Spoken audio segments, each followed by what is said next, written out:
யோசுவாவின் புஸ்தகம் 9ஆம் அதிகாரம். யோர்தானுக்கு இப்புறத்திலே மலைகளிலும் பள்ளத்தாக்குகளிலும் லீபனோனுக்கு எதிரான பெரிய சமுத்திரத்தின் கரையோரமெங்கும் உள்ள ஏத்தியரும் எமோரியரும் கானானியரும் பெரிசியரும் ஏவியரும் எபூசியருமானவர்களுடைய சகல ராஜாக்களும் அதை கேள்விப்பட்ட போது அவர்கள் ஒருமனப்பட்டு யோசுவாவோடும் இஸ்ரவேலரோடும் யுத்தம் பண்ண ஏகமாய் கூடினார்கள். எரிகோவுக்கும் ஆயிக்கும் யோசுவா செய்ததை கிபியோனின் குடிகள் கேள்விப்பட்ட போது ஒரு தந்திரமான யோசனை பண்ணி தங்களை ஸ்தானாபதிகள் போல காண்பித்து பழைய இரட்டு பைகளையும் பீரலும் பொத்தலுமான பழைய திராட்சரச துருத்திகளையும் தங்கள் கழுதைகள் மேல் வைத்து பழுது பார்க்கப்பட்ட பழைய பாதரட்சைகளை தங்கள் கால்களில் போட்டு பழைய வஸ்திரங்களை உடைத்துக் கொண்டார்கள். வழிக்கு அவர்கள் கொண்டு போன அப்பமெல்லாம் உலர்ந்ததும் பூசணம் பூத்ததுமாயிருந்தது.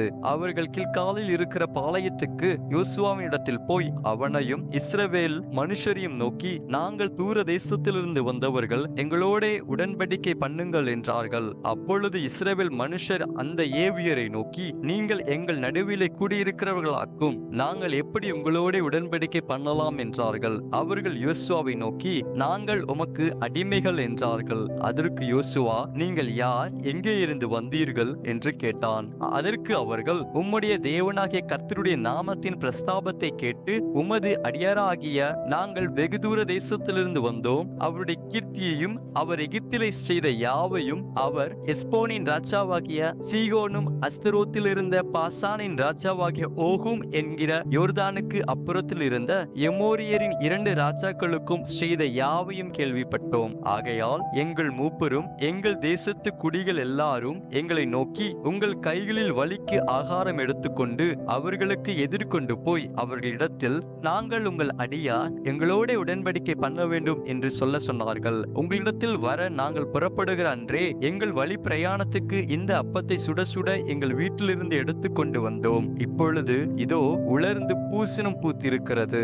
நாங்கள் இந்த திராட்சரச துருத்திகளை நிரப்புகையில் புதிதாயிருந்தது, ஆனாலும் இதோ கிழிந்து போயிற்று. எங்கள் வஸ்திரங்களும் பாதரட்சைகளும் நெடுந்தூரமான பிரயாணத்தினாலே பழசாய் போயிற்று என்றார்கள். அப்பொழுது இஸ்ரவேலர் கர்த்தருடைய வாக்கை கேளாமல் அவர்களுடைய போஜன பதார்த்தத்தில் சிறிது வாங்கி கொண்டார்கள். யோசுவா அவர்களோட சமாதானம் பண்ணி அவர்களை உயிரோட காப்பாற்றும் உடன்படிக்கை அவர்களோட பண்ணினான். அதற்காக சபையின் பிரபுக்கள் அவர்களுக்கு ஆணையிட்டு கொடுத்தார்கள். அவர்களோட உடன்படிக்கை பண்ணி 3 நாள் சென்ற பின்பு அவர்கள் தங்கள் அயலார் என்றும் தங்கள் நடுவே குடியிருக்கிறவர்கள் என்றும் கேள்விப்பட்டார்கள். இஸ்ரவேல் புத்திரர் பிரயாணம் பண்ணுகையில் 3ஆம் நாளில் அவர்கள் பட்டணங்களுக்கு வந்தார்கள். அந்த பட்டணங்கள் கிபியோன், கெபீரா, பெயரோத், கிரியாத் ஏயாரீம் என்பவைகள்.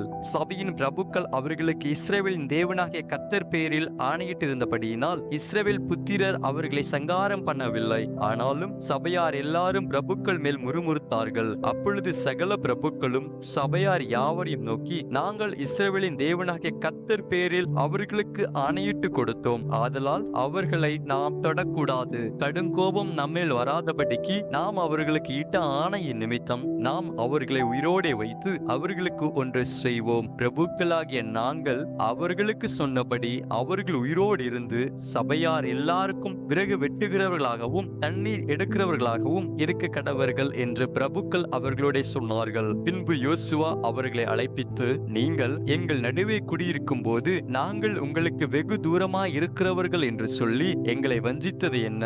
இப்போதும் நீங்கள் சபிக்கப்பட்டவர்கள், என் தேவனுடைய ஆலயத்துக்கு விறகு வெட்டுகிறவர்களும் தண்ணீர் எடுக்கிறவர்களுமான பணிவிடைக்காரராய் இருப்பீர்கள். இந்த ஊழியம் உங்களை விட்டு நீங்க மாட்டாது என்றான். அவர்கள் யோசுவாவுக்கு பிரதியுத்தரமாக, தேசத்தை எல்லாம் உங்களுக்கு ஒப்புக்கொடுக்கவும் தேசத்தின் குடிகளை எல்லாம் உங்களுக்கு முன்பாக அழிக்கவும் உம்முடைய தேவனாகிய கர்த்தர் தமது தாசனாகிய மோசேக்கு கட்டளையிட்டது உமது அடியாருக்கு நிச்சயமாகவே அறிவிக்கப்பட்டதினால் நாங்கள் எங்கள் ஜீவன் நிமித்தம் உங்களுக்கு மிகவும் பயந்து இந்த காரியத்தை செய்தோம். இப்போதும் இதோ உமது கையில் இருக்கிறோம். உம்முடைய பார்வைக்கு நன்மையும் நியாயமாய் தோன்றுகிறபடி எங்களுக்கு செய்யும் என்றார்கள். அப்படியே யோசுவா அவர்களுக்கு செய்து இஸ்ரவேல் புத்திரர் அவர்களை கொன்று போடாதபடிக்கு அவர்களை இவர்கள் கைக்கு தப்புவித்தான். இந்நாள் மட்டும் இருக்கிறபடியே அந்நாளில் அவர்களை சபைக்கும் கர்த்தர் தெரிந்து கொள்ளும் இடத்தில் இருக்கும் அவருடைய பலிபீடத்துக்கும் விறகு வெட்டுகிறவர்களாகவும் தண்ணீர் எடுக்கிறவர்களாகவும் ஆக்கினான் என்பதே.